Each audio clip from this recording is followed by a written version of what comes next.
Assalamualaikum warahmatullahi wabarakatuh. Selamat datang di channel Muklis Edu.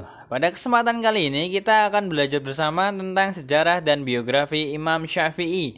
Sebelum kita mulai, marilah kita berselawat terlebih dahulu kepada Nabi Muhammad SAW agar kita mendapat syafaat di hari akhir nanti. Sallallahu ala Muhammad, sallallahu ala Muhammad, sallallahu ala Muhammad, sallallahu ala Muhammad. Alhamdulillahirabbil alamin. Semoga dengan kita berselawat kita semakin dicintai oleh Nabi Muhammad sallallahu alaihi wasallam.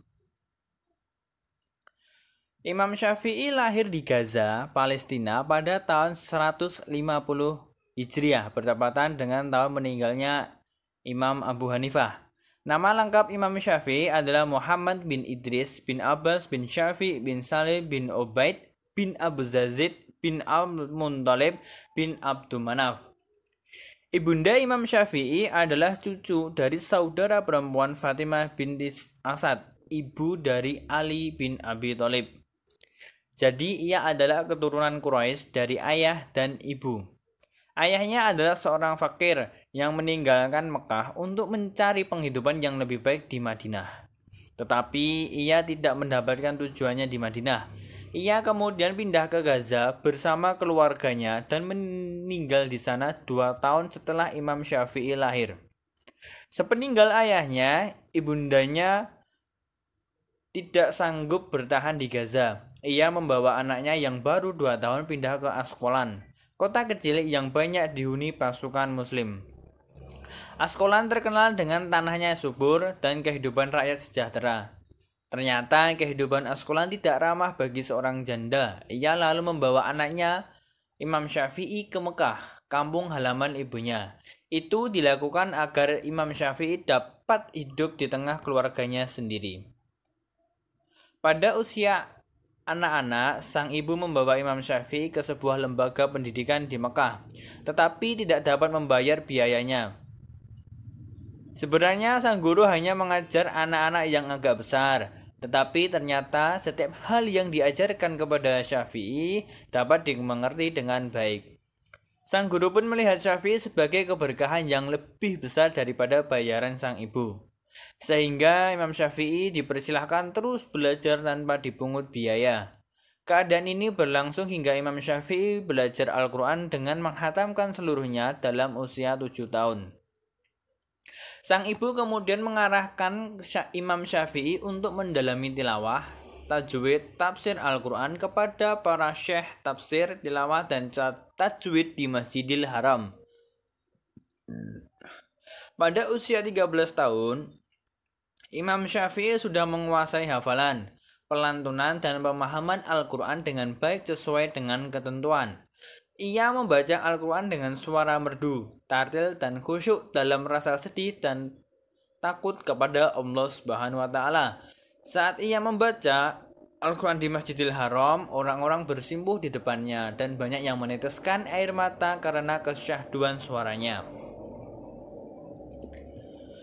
Imam Syafi'i mulai mengalihkan perhatiannya untuk menghafal hadis serta terus belajar kepada para syekh tafsir dan para ahli hadis.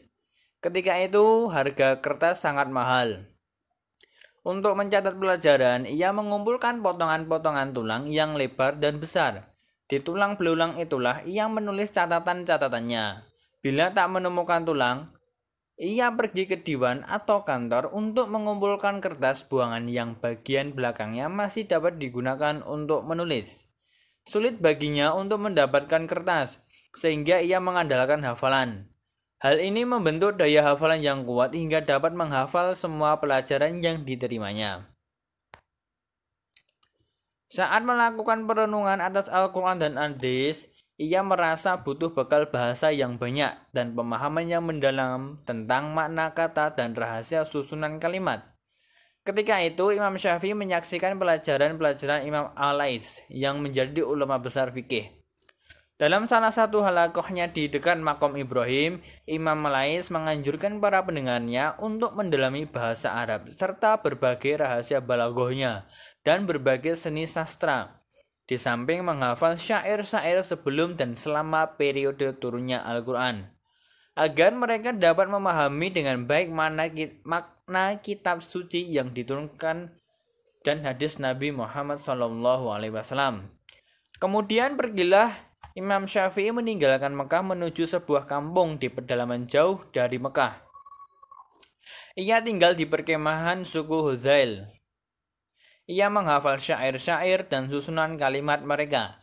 Ia berpergian bersama mereka dan singgah bersama mereka serta belajar juga dari mereka. Kurang lebih 10 tahun Imam Syafi'i hidup di tengah suku Huzail. Selama itu, ia tekun mempelajari bahasa dan sastra mereka.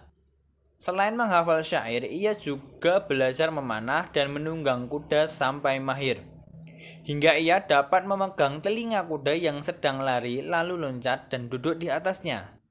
Imam Syafi'i juga belajar hingga menjadi ahli dalam memanah. Imam Syafi'i pulang dari pedalaman sebagai penunggang kuda yang pandai memanah, menguasai bahasa dan sastra. Ia juga mendapat kekayaan yang amat besar dalam syair, sastra, hadis, fikih, dan bahasa. Imam Syafi'i kembali duduk di halakoh para syekh di Masjidil Haram.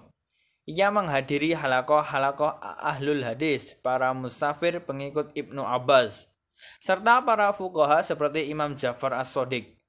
Meskipun telah berusia 20 tahun, dan dapat memilih guru-gurunya di Masjidil Haram, ia sudah biasa meminta nasihat kepada ibunya. Ibunya pun menyebut nama-nama guru yang patut diikuti. Ibunya adalah penghafal Al-Quran dan hadis serta mengerti syariat. Sempurnalah kecakapan ilmu Imam Syafi'i dengan Al-Quran, hadis, atsar, ilmu bahasa, serta sastra. Tetapi Imam Syafi'i masih enggan memberikan fatwa karena masih muda, seusia anak-anak para mufti pengajar halakoh di Masjidil Haram. Lagi pula, ia belum memperoleh semua pengetahuan yang diinginkannya mengenai fikih Madinah, tempat ilmu Imam Malik merebak serta fikih Abu Hanifah. Selain itu, ia juga belum mengenal fikih Al-Azza'i di Syam dan fikih Al-Lais di Mesir. Imam Syafi'i pun berniat untuk pergi mempelajari fikih-fikih tersebut langsung ke guru atau sumbernya. Ia meminta izin kepada ibunya untuk pergi ke Madinah belajar kepada Imam Malik dan ibunya kemudian mengizinkannya. Ibunya pun kemudian mempersiapkan keberangkatan Imam Syafi'i ke Madinah. Untuk itu ia menjual sebagian perabotan rumahnya. Ketika sekitar umur 20 tahun, Imam Syafi'i terkagum dengan ilmu yang dimiliki Imam Malik.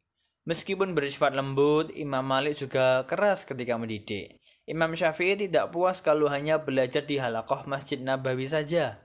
Ia ingin terus menambah ilmu dari Imam Malik dengan leluasa, berdialog dengan Imam Malik. Tetapi beliau tidak mengizinkan.